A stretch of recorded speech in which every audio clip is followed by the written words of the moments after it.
여러분 안녕하세요. 반갑습니다. 네프롤로지 10번째 시간이고요. 오늘은 사실 네프롤로지에 포함되는 아니지만 내과적으로 굉장히 중요한 수액에 대해 다루도록 하겠습니다. 이 내용은 제 강의록 외과 총론 2단원을 보시면은 수액, 전해질, 쇼크, 총론 이렇게 되어 있는데 그 중에서 이 앞부분에 있는 혈액학적 감시, 수액 이 내용을 좀 따왔습니다. 사실은 이제 KML이 기준 7권이죠. 그 외과 총론 쪽에 보면은 앞부분의 한 절반 정도는 일반적인 내과적인 진료, 이게 정확히 말하면 주관자 의학에 쓸 수 있는 그런 치료들이죠. 수액이라든지 수혈이라든지 이런 내용이 굉장히 많이 들어가 있어요. 근데 뭐 이게 꼭 외과에서 중요하게 물론 다루기는 하지만 이제 뭐 수혈이라든지 수액이라든지 이런 거는 사실은 내과에서 더 많이 하잖아요.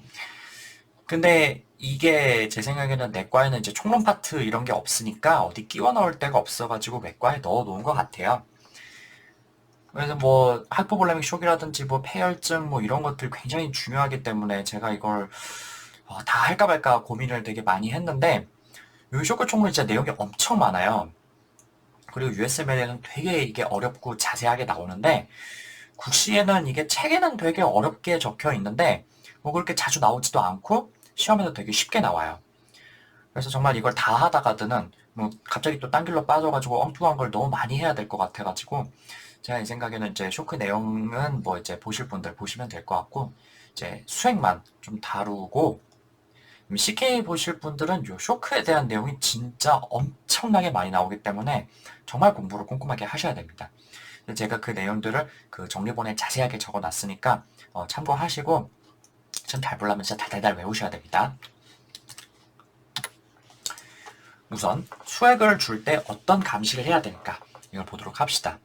여기 보면은 이제 헤모다이나믹 모니터링, 혈액학적 감시 이렇게 돼 있는데 이때 여러 가지 카테터를 사용하곤 합니다. 대표적으로 동맥 카테터, A라인이라고 많이 하죠. 이거는 동맥에다 카테터를 넣어놓는 것 때문에 이제 환자가 굉장히 불편하죠. 네, 그래서 꼭 필요할 때 하는데 대표적으로 어떤 경우냐면은 혈압을 아주 자주 측정해야 될 때. 예를 들어 승합제, 베이소액티브 드럭을 사용할 때라든지 아니면 이제 그래서 이제 동맥압을 지속적으로 감시해야 될 필요가 있을 때 또는 ABGA를 몇 분 단위로 굉장히 자주 해야 할 때. 이 ABGA 같은 경우는 이제 한 번 할 때마다 환자한테 굉장히 큰 고통을 주는 검사죠. 그래서 너무 자주 잴 것 같으면은 이 A라인을 그냥 달아두는 게 낫겠네요. 흔히 라디얼 아트리에 거치를 한다고 합니다. 그 다음으로 중식정맥 카테터, Central Venous Catheter, 줄여서 이제 CVC라고도 하고 이제 C라인이라고도 합니다. 이거는 장기간 정맥으로의 접근로를 확보하기 위한 건데요. 이제 수액을 굉장히 많이 줘야 될 때는 이게 말초 정맥로, 팔에다가 하는 거 있잖아요. 그 페리퍼럴 라인이라고 하는 거. 거기다가 수액을 주면은 그 혈관이 좁아가지고 줄 수 있는 양에도 한계가 있고요. 또 어떤 약, 대표적으로 이제 항암제 같은 것들, 이런 거는 혈관에 손상을 입히기 때문에 그 페리퍼럴 라인으로는 주기가 굉장히 어렵다는 거죠. 그래서 이럴 때 넓고 큰 혈관을 확보하기 위해서 안쪽에 굉장히 큰 정맥 쪽으로 깊숙하게 정맥 카테터를 넣는데 그런 게 바로 C라인이라고 합니다. 그래서 할 수 있는 게 이제 Total Parenteral Nutrition, TPN이라고 하죠. 이런 이제 정맥으로 영양을 줘야 될 때, 라든지 뭐 항암제를 준다든지, 아니면은 뭐 어떨 때는 이제 중심정맥 압력을 재야 될 때가 있어요. 그럴 때도 쓸 수 있고, 또 수액이라든지 혈액을 많이 줘야 할 때도 이런 C라인을 쓸 수가 있겠습니다. 그럼 거기서 더 깊숙이 들어가가지고 폐동맥까지 접근을 해야 될 때도 있어요. 그럴 때는 조금 더 특별한 카테들, 스완간츠 카테터라는 거를 사용을 하는데 이거는 그 중심정맥 카테터랑 같은 위치, 이제 중심정맥 카테터 넣는 쪽으로 이제 넣든지 아니면 이제 뭐 인터널 저귤러 같은 쪽으로 넣든지 한 다음에 right atrium과 right ventricle을 넘어가지고 pulmonary artery 깊숙이 쪽까지 넣는 거라고 보시면 되겠습니다. 요거는 뭐 그 용도가 다양하게 있는데요. 뭐 한번 읽어보시고 그 시험에는 두 가지가 주로 많이 나옵니다. 첫 번째는 이거를 쭉 안쪽으로 집어 넣었을 때 현재 위치가 어딘가를 어떻게 파악할 수 있을까? 물론 이제 에코카디오그래피 같은 걸 통해서 위치가 어디 있는지를 이제 확인하는 방법도 있는데, 이거는 이제 압력을 봐가지고 확인하는 방법이 좀 더 유효하다는 거죠. 그래서 이제 그 수안에 걸리는 압력을 보고, 이게 지금, superior vena cava에 있는 건지, right atrium에 있는 건지, right ventricle에 있는 건지, 아니면, pulmonary artery까지 완전히 접근이 됐는지, 그거를 확인을 할 수가 있는데, 제가 이거 예전에 venous pressure 뭐 이런 거를 카디오 하면서 설명을 드렸으니까 그 이제 정맥압 재는 거 그런 거를 확인을 하시면은 그걸 통해서 이제 수안의 위치가 어느 정도 되는지 확인을 할 수가 있고요. 나머지 하나는 합병증. 합병증이 뭐냐 이렇게 나오는데 주로 뭐가 터지는 게 많이 나옵니다. 이거를 집어넣는 것 자체가 심장에 부담을 줄 수가 있어요. 우선은. 그래서 아리드미아 생길 수가 있고요. 또 이제 이걸 넣다가 처음 이제 그 서브클레미안 쪽으로 접근을 잘못하다 보면 이제 폐 쪽으로 잘못 찌르면 뉴모토락스 일으킬 수가 있거든요. 뭐 이런 거 가능하고. 그다음에 혈관을 엉뚱한 데를 잘못 건드리면은 혈관에 럽처가 생길 수가 있겠죠. 그래서 이런 것 정도가 있을 수 있다는 걸 아시면은 충분하겠습니다.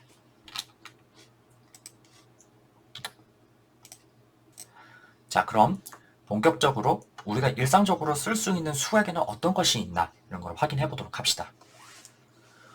수액은 크게 크리스탈로이드 솔루션과 콜로이드 솔루션, 그 다음에 이제 fresh frozen plasma 이렇게 해가지고 세 가지로 나눌 수가 있습니다. 그래서 크리스탈로이드 솔루션은 간단히 말해가지고 소금 같은 결정, 그러니까 크리스탈을 녹인 물이고, 콜로이드 솔루션은 단백질 같은 덩어리가 큰 것들을 녹인 거라고 보시면 되고요. fresh frozen plasma는 말 그대로 사람의 혈액에서 분리를 해가지고 혈액의 플라즈마에 들어있는 성분들을 그대로 주는 거다 이렇게 생각하시면 되겠죠. 그럼 크리스탈로이드 솔루션에는 어떤 것들이 있냐면은 하나씩 봅시다. 가장 대표적인 게 0.9% 생리식염수, 그러니까 normal salline입니다. 여기에는 구성물질이 딱 두 개밖에 없어요. 첫 번째 나트륨, 두 번째 클로라이드 아이온. 그러니까 말 그대로 그냥 소금물을 그냥 생리식염수죠. 소금물입니다. 그래서 요 두 가지 물질이 각각 154ml 이퀴벌런트만큼 들어있어가지고 오스몰라리티가 154의 2배 해가지고 308이 됩니다. 오스몰라리티가 308이다. 그래서 요거는 구성물질이 굉장히 단순하고 저렴하기 때문에 볼륨 익스펜더로 가장 많이 사용하는 수액이라고 보시면 되겠습니다. 자, 근데 요거는 어떤 장점이 있냐면은 그래서 말씀드렸던 것처럼 이제 저렴하고 그다음에 아이소토닉 하잖아요. 아이소토닉. 그러니까 우리 혈액에 있는 오스몰라리티와 혈액의 오스몰라리티와 별 차이가 없다고. 그래서 이거를 이거를 주면은 아이소스모틱 볼륨 익스펜션을 할 수가 있기 때문에 ICF에 영향을 주지가 않고 ECF의 볼륨 익스펜션을 굉장히 효과적으로 할 수 있다 이렇게 되어 있어요. 근데 단점은 어떤 거냐면은 사실 여기 구성 물질을 보시면요 전혀 노멀하지 않죠. 나트륨도 혈액은 이제 145까지 들어가 있을 수가 있는데 너무 많고, 그다음에 클로라이드는 정상 수치가 뭐 한 100 그쯤 돼요. 근데 거기에 한 1.5배만큼 들어있잖아요. 그래서 사실 이걸 너무 많이 주면요, 이제 뭐 예를 들어서 하루에 한 수액이 한 2리터씩 필요한 사람이 있다. 그럼 그런 사람한테 0.9% 노멀 셀라인 한 2리터씩 준다든지. 그러면은 클로라이드가 너무 많아져요. 그래서 그 차지 그레디언트를 맞추기 위해서 대신 HCO3가 줄어들기 때문에 이럴 때 뭐가 생긴다고? Hyperchloremic Normal Anion Gap Metabolic Acidosis가 생길 수 있다 이렇게 되어 있는 거죠.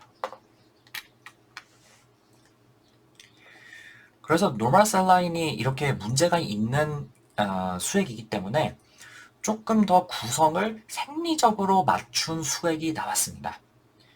그게 바로 링걸스 락테이트 솔루션이라고도 하고 그다음에 하트만 솔루션이라고 하는 그런 수액입니다. 요거는 나트륨도 좀 낮춰가지고 이제 정상 체액에 가깝게 맞춰놨고요.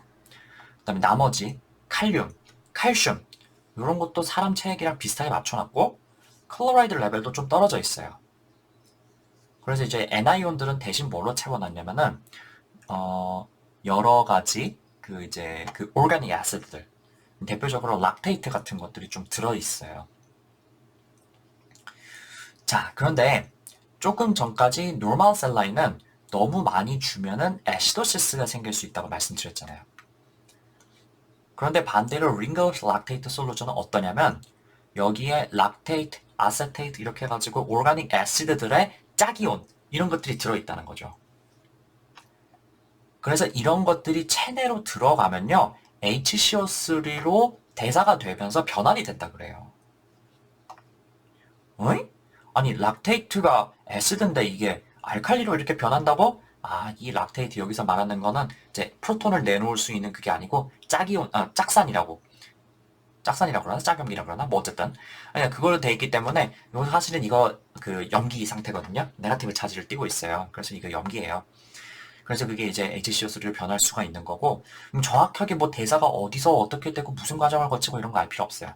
하여간 간에서 HCO3로 대사가 될 수 있다. 이것만 이해하시면 돼요.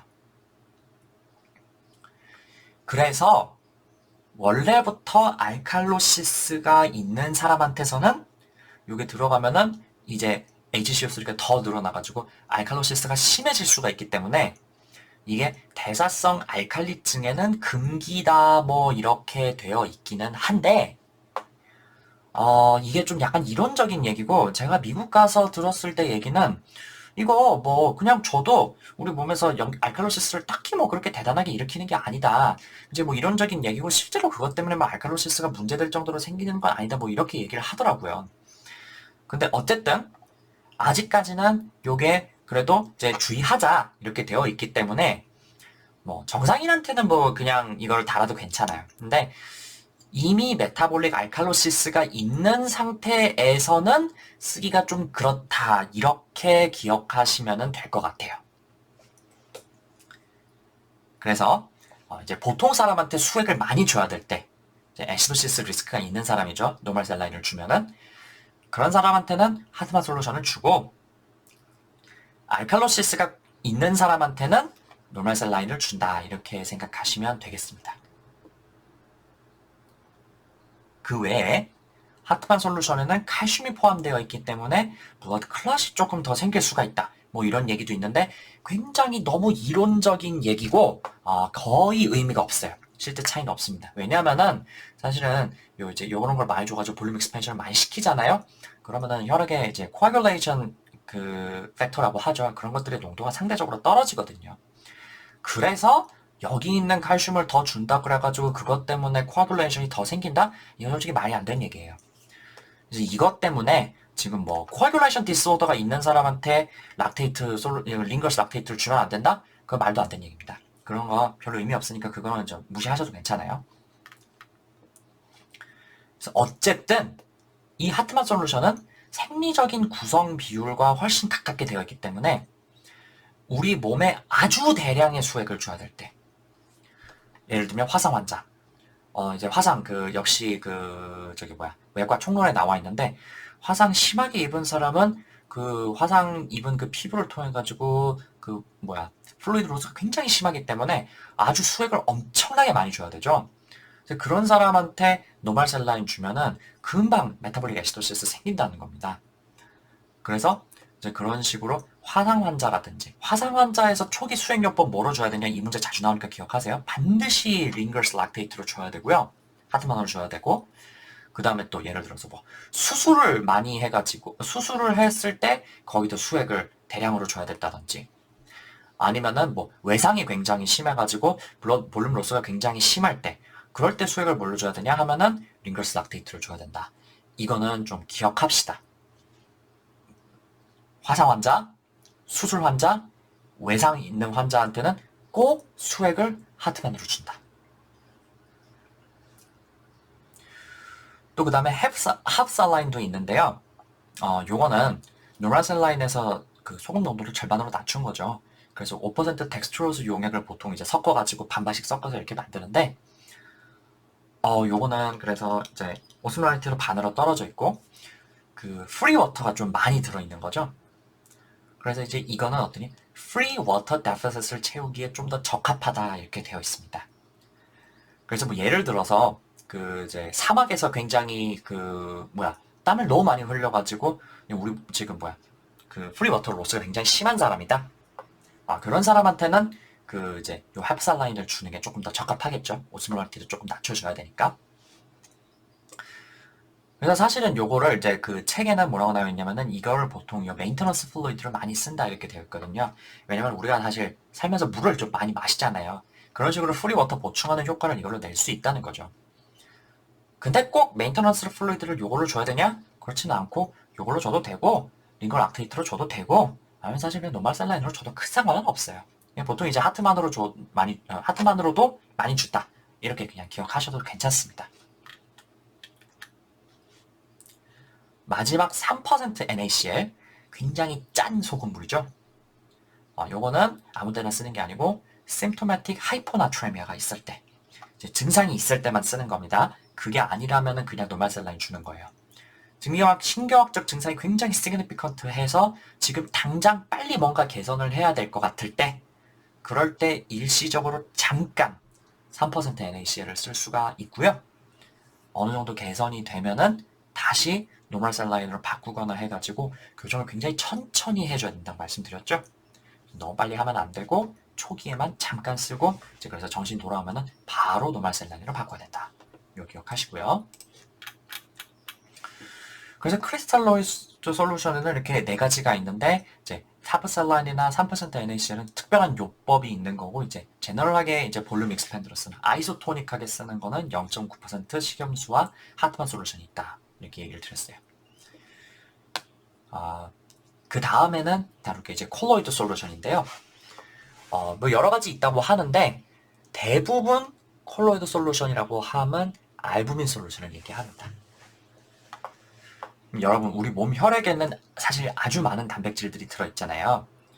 수액을 줄 때 이런 단백질들 대표적으로 알부민 같은 것들 이런 게 그냥 물만 타면은 그게 농도가 떨어지니까 알부민도 좀 보충을 해줘야 되지 않을까 이렇게 생각을 할 수가 있어요. 근데 다행히도 대부분의 경우에는 이렇게 알부민을 보충하거나 할 필요가 없고 그냥 크리스탈라이드 솔루션만 보충을 해도 볼륨 익스펜션에 충분하다는 거죠. 그래서 일반적으로 볼륨 익스펜션을 콜로이드 솔루션으로 하지는 않습니다. 그래서 뭐 물론 수액을 주면서 알부민을 같이 주면은 조금 더 좋은 점이 있을 수가 있겠죠. 그렇지만 이 알부민 솔루션 굉장히 비싸기 때문에 이거랑 같이 해가지고 그 리스크에 그거 이제 베네핏이 그 비용에 비해서 더 크느냐? 그렇지 않다는 거죠. 그럼 이 알부민 보충은 대체 언제 하느냐? 알부민이 아주 많이 떨어져 있는 사람. 대표적으로 아사이디스가 굉장히 심할 때 그런 사람한테서 복수천자를 할 때 이때는 수액으로 알부민 보충을 해줘야겠습니다. 그 외에 헤파토리널 신드롬 이거 이제 그 리버 시로시스가 굉장히 심해가지고 그 신장 기능이 떨어지는 상태죠. 그래서 이제 알부민 부족하기 때문에 그럴 때 보충해줘야 될 필요가 있고요. 그 다음에 이제 그 네프로틱 신드롬 때문에 생긴 하이퍼볼레믹 크라이시스 이거 나중에 한번 설명드릴게요. 그러니까 네프로틱 신드롬 때문에 알부민 굉장히 로스가 심하면은 그 하이퍼볼레믹 하이포나트리미아가 확 오면서 혈압이 뚝 떨어지는 그런 현상이 생기는데 그럴 때도 역시 알부민 보충해줘야 되고요. 그 다음에 이제 뭐 spontaneous bacterial peritonitis 이런 거 있을 때도 알부민 보충이 좀 필요하겠습니다. 그 다음에 마지막 fresh frozen plasma 보통 FFP라고 많이 하죠. 요거는 볼륨 익스펜더로는 역시 쓰지 않아요. 그럼 어때 쓰냐면은 요거는 이제 coagulation factor가 굉장히 부족할 때 그걸 보충하기 위해서 주는 거라고 생각하시면 됩니다. 그 coagulation factor가 너무 부족하면은 그 자체로 이제 그 몸 내부에서 헤모리지가 생길 수가 있거든요. 이제 그럴 때 보충을 하는데 대표적인 경우가 어떤 거냐면은 이 바이타민 K 디피션시가 굉장히 심할 때 아니면은 와파린을 사용을 해가지고 INR이 굉장히 올라가 있는 상황일 때 특히 뭐 예를 들어서 와파린을 원래 먹는 사람이 사고를 당하거나 해가지고 지금 블러드 로스가 심하다. 그럼 그런 사람한테서는 코아듈레이션 팩터가 굉장히 부족한 상황이기 때문에 그냥 혈액만 수혈을 해가지고는 뭔가 부족한 상황이 된다는 거죠. 그럴 때 fresh frozen 플라즈마를 쓸 수가 있고요. 참고로 이 fresh frozen 플라즈마랑 비슷한 게 cryo precipitate가 있어요. 이거는 이제 말 그대로 cryo, 얼음이라는 뜻이잖아요. 얼음은 이제 동결 침전, 뭐 이렇게 얘기를 하는데 이제 특정 코아듈레이션 팩터를 침전시켜가지고 조금 더 농도를 높인 상태다 이렇게 보시면 되겠어요. 그래서 이 fresh frozen 플라즈마에는 우리 몸에 들어있는 그 코아듈레이션 팩터들이 다 포함되어 있는데 이 cryo precipitate는 요 기억하세요. 1번, 8번, 13번 코아듈레이션 팩터와 von Willebrand factor, VWF 딱 그렇게 네 가지만 들어있습니다. 이거 혈액내과 돌거나 아니면 뭐 그럴 때 교수님이 가끔씩 물어보는 내용이니까 기억해 두시면 좋을 것 같아요.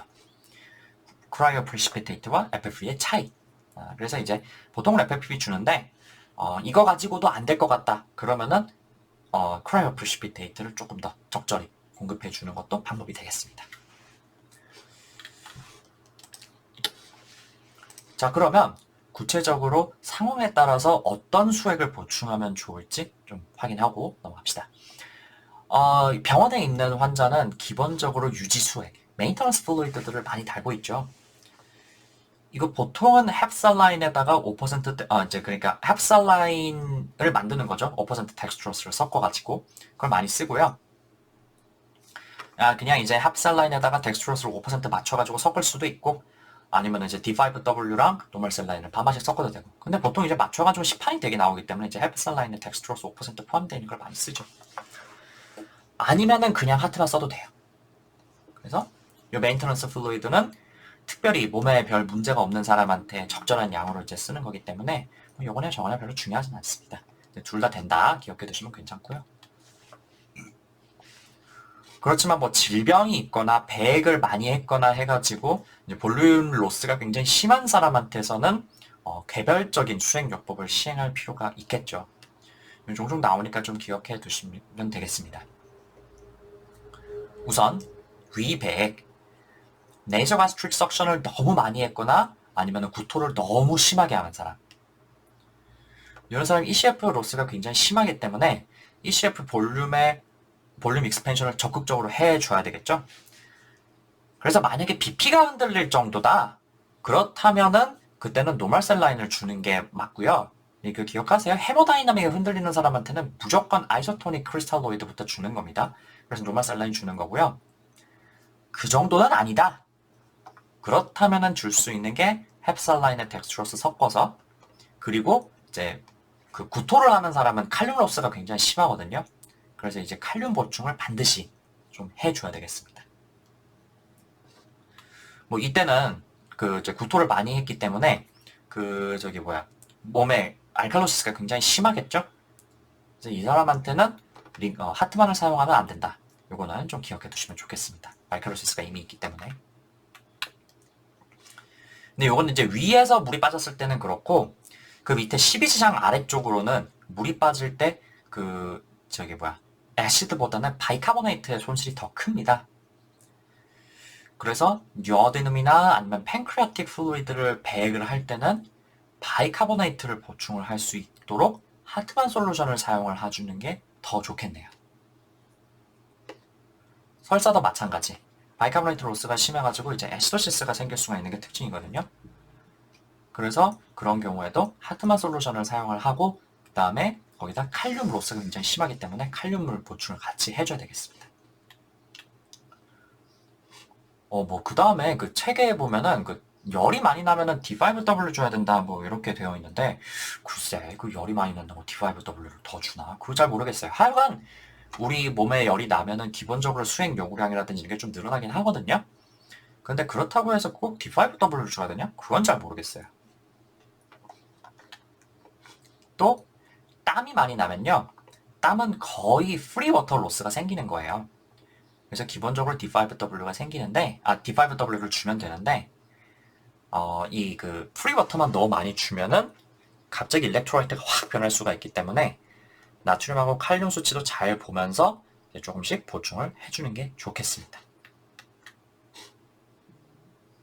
자, 그 다음에 제가 조금 전에 말씀드렸죠. 노멀 셀 라인이 아니라 하트만만 줘야 되는 경우. 기본적으로 화상이나 심한 외상처럼 플루이드를 많이 줘야 될 때. 그리고 수술도 마찬가지. 그래서 이런 경우에 심한 출혈이나 아니면 심한 볼륨 로스에 대해서 보충을 하거나 아니면 수혈을 할 때는 노멀 셀 라인을 같이 섞는 것보다는 하트만을 같이 보충을 해주는 게 좋겠습니다. 특히 이 화상이 종종 나오기 때문에 요거를 좀 기억해 두시는 게 좋을 것 같아요. 자, 그 밑에 보시면 이제 사실은 책에 그 하이퍼나트레미아가 있을 때 수액 보충을 어떻게 해줘야 되냐. 프리 워터 데피시트를 계산을 해가지고 뭐 이렇게 해가지고 뭐 요렇게 해가지고 어느 정도 나트륨을 프리 워터를 보충을 해줘야 되는지 뭐 이런 것들이 나오는데 저도 사실은 있잖아요. 이거를 네프롤로지 때 교수님이 가르쳐 주기는 했지만 그 이후에 이걸 한 번도 써먹어 본 적이 없어요. 시험 문제건 어디서건. 그 왜 그러냐면요. 사실은 이게 수액을 보충하거나 그렇게 한다 하더라도 이제 그거대로 딱딱딱 보충이 되냐? 그렇지가 않거든요. 왜냐면은 예를 들어 하이퍼나트레미아 있다. 그럼 기본적으로 사실은 이제 볼륨이 좀 떨어진 상태가 많을 텐데, 그런 상태에서 우리가 이제 아이소토닉 플루이드를 공급을 하잖아요? 그러면은 서큘레이션이 회복이 되면서 소변도 나오고, 그러면은 소변으로 당연히 이제 포타슘 로스도 생기고, 그다음에 이제 나트륨도 일정 배설을 하죠. 그래가지고 이게 꼭 그렇게 준다 그래가지고 그거대로 딱딱딱 맞아 떨어지냐? 그렇지가 않아요. 그래서 이게 어느 정도 이제 노멀 셀 라인이라든지 헤프 셀 라인이라든지 이런 거를 주면서 팔로우업을 잘하고 그거에 맞춰가지고 대응을 하는 거지, 이거대로 딱딱딱 맞춘다고 되는 것도 아니고, 그 다음에 무엇보다도 빨리 교정해가지고 될 일도 아니고. 그래서 이거는 시험에 한 번도 본 적 없으니까, 이게 기출문제 보면 한데 있긴 한데 그거 무시하세요. 그냥 나오시면 그냥 틀리든지. 이거 외워가지고 문제 풀 수 있는 거는 제가 USML에서도 본 적이 없습니다. 자, 그러면은 오늘 가볍게 이 정도 하고 마칠게요. 사실 밑에 보면은 제가 이것저것 더 적어 놓기는 했는데, 국시에든 USML에서든 좀 동떨어진 내용들이 많아가지고 이 정도만 하고요. 유튜브 보니까 저처럼 이렇게 강의를 찍어 올려주신 분들이 학생일 때 이렇게 찍어가지고 올려주신 분들도 있고, 그 다음에 내과 선생님이 또 이렇게 올려주신 것도 있더라고요. 그래서 저는 이제 내과 선생님이 수액 강의를 해 두셨길래 그분 강의를 참고해가지고 제 거에다 좀 적어 놨고요. 이제 그분 강의를 링크를 달아놨어요. 제 강의록에. 그래서 그 링크 따고 직접 그거 보셔도 될 것 같고, 아니면 제가 정리해 놓은 것만 이제 대강 보셔도 큰 문제는 없을 것 같아요. 그래서 오늘 이 정도 하고요. 다음은 다시 네프롤로지로 돌아가서 5단원, 콩팥질환 접근, 이거부터 보도록 합시다. 오늘도 공부하느라 수고 많으셨습니다. 들어주셔서 감사합니다. 다음 시간에 뵙겠습니다.